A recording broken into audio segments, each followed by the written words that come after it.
বিদ্যুৎ বন্টন কোম্পানির কর্মীদের গাফিলতিতে গতকাল রাতে হাসনাবাদ থানার বিশপুর অঞ্চলের দুর্গাপুর খলিশাখালীর 40 থেকে 45টি বাড়ির ইলেকট্রিক সরঞ্জাম সহ বাড়ির গুরুত্বপূর্ণ নথিপত্র পুড়ে ছাই হয়ে গেছে।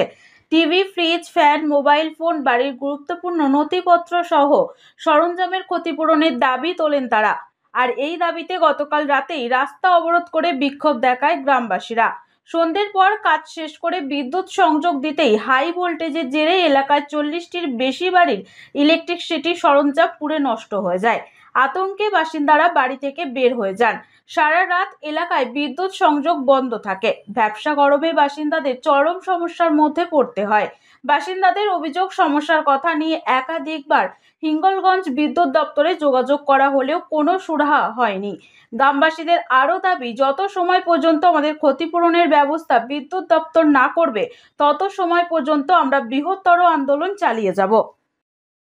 টিভি, ফ্রিজ, ফ্যান, লাইট সবকিছুই পুড়ে গেছে। লক্ষ অনেক বাড়ি, প্রায় খুব জোর একটা কি দুটো বাড়ি বাদ, আর তাছাড়া পুরোটা বাড়ি, প্রত্যেকটা বাড়ি নষ্ট হয়ে গেছে। বিদ্যুৎ কর্মীদের গাফিলতির জন্য আমাদের প্রত্যেকটা বাড়ির টিভি, ফ্রিজ থেকে আমাদের বাচ্চারা সমস্ত প্রাণ সংশয় ভয়ে সব প্রাণ সংশয় নিয়ে রাস্তায় বেরিয়ে এসছে। তার জন্য আমাদের এই বিক্ষোভ চলছে।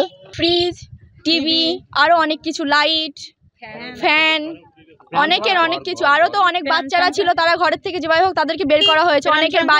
অনেকের বাড়ি পুড়ে গেছে। বিদ্যুৎ অসুবিধার জন্য সব বাড়ি পুড়ে গিয়েছে। লাইট, ফ্রিজ, ফ্যান, বাচ্চাদের, বড় লোকদের প্রাণ সংশয়ের জন্য।